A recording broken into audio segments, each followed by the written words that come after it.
Bonjour Pierre Ursan. Bonjour Boris. Pierre Ursan, très content du coup de t'accueillir pour cette petite vidéo d'interview pour parler du responsable de salle et d'espace de compétition. Oui, bonjour Boris.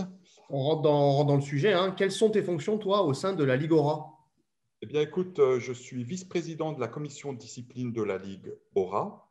Je suis chargé de la formation et j'ai mis en place pour l'ITFE Aura la formation d'URSEC dans le cadre du module 2. D'accord. Pour toi, donc l'autre nom, hein, c'est responsable de salle. Globalement, hein, les gens l'appellent comme ça. Et donc du coup, c'est RESSEC, c'est espace de compétition en plus. Oui. Quelle est sa fonction en fait? Alors écoute, l'URSEC, c'est une nouvelle dénomination. Avant, on l'appelait RDS et encore bien avant, police de terrain. Mais si tu veux, la fonction au final est toujours la même. Il y a juste le nom qui change. Et c'est le facilitateur du bien vivre dans la salle et l'espace de compétition. Il est sous la tutelle de l'arbitre tout en étant son partenaire hors de l'espace de compétition. D'accord. Si tu pouvais nous décrire en 6 points les plus importants sa fonction. Ah oui, d'accord. Alors, l'URSSEC, il doit être obligatoirement majeur, d'accord, et licencié du club recevant. Il doit être diplomate. Alors ça, vraiment, la diplomatie, c'est très important parce que des fois, tu tombes sur des gens qui sont avinés. Donc, il faut vraiment savoir les prendre avec diplomatie pour pas envenimer les choses. Il doit être neutre, surtout quand il est au bord d'un terrain. Il prend position pour personne. Si c'est son équipe qui joue, qu'elle gagne, il garde ça à l'intérieur de lui-même. Il boit intérieurement, mais extérieurement, c'est une tombe. Il n'occupe que la fonction de sec.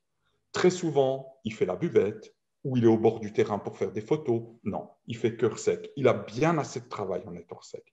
Il est proactif, c'est-à-dire qu'il est toujours en communication avec l'arbitrage, avec les divers intervenants pour que tout se passe bien.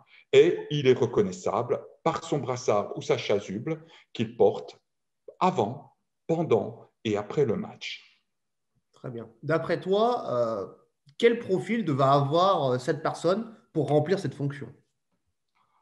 Alors en premier, comme je l'ai déjà dit, être majeur et licencié du club receveur. Puis il faut que ce soit une personne avec un caractère et de la répartie, mais aussi un bon sens de l'accueil. Et j'y ajouterai quand même toujours la bonne dose de diplomatie et de neutralité. Très bien. En quoi cette fonction peut-elle être valorisante? Alors, la formation d'ORSEC, qui est incluse dans le module 2, c'est l'acquisition de compétences qui permettra au ORSEC de partager sa passion du handball avec les autres. C'est la possibilité d'échanger avec le public et de lui montrer que le respect est une part non dissociable, je précise bien non dissociable du match.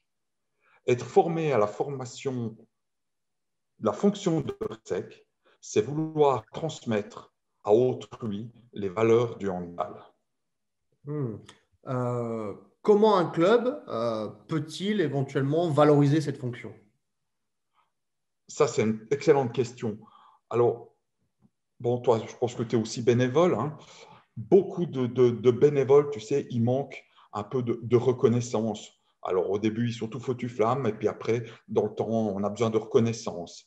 Alors, c'est justement pour exprimer la reconnaissance aux personnes qui occupent la fonction de RSEC, ces bénévoles, que les clubs peuvent les inscrire à la formation spécifique, le module 2 dans lequel est inclus le RSEC. Cette formation, quand le président va proposer cette formation au RSEC, c'est pour lui donner cette reconnaissance. Et cette formation va lui permettre d'acquérir les outils pour mener à bien la fonction de prévention des incivilités dans les salles.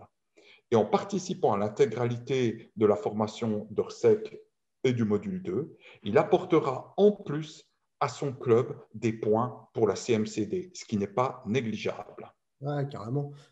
Toutes les personnes occupant la fonction de RSEC n'ont pas suivi le module 2. Que pouvons-nous faire pour les aider?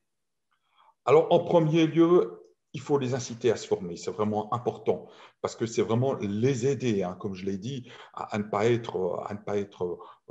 ne pas se retrouver complètement dépourvus quand il a des problèmes. C'est vraiment important de leur donner, de les envoyer en formation.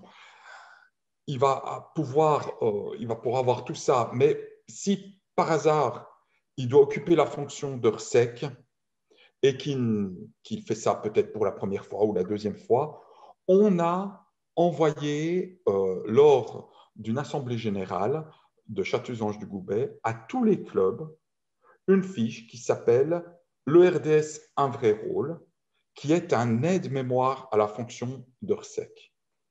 Hmm. Ça te donne les points principaux de la fonction de RSEC. Alors ça peut aider les personnes qui font cette fonction-là. Et s'ils ne l'ont pas, ils peuvent demander à la Ligue pour qu'on leur renvoie la feuille et prochainement, elle viendra directement sur le site de la Ligue.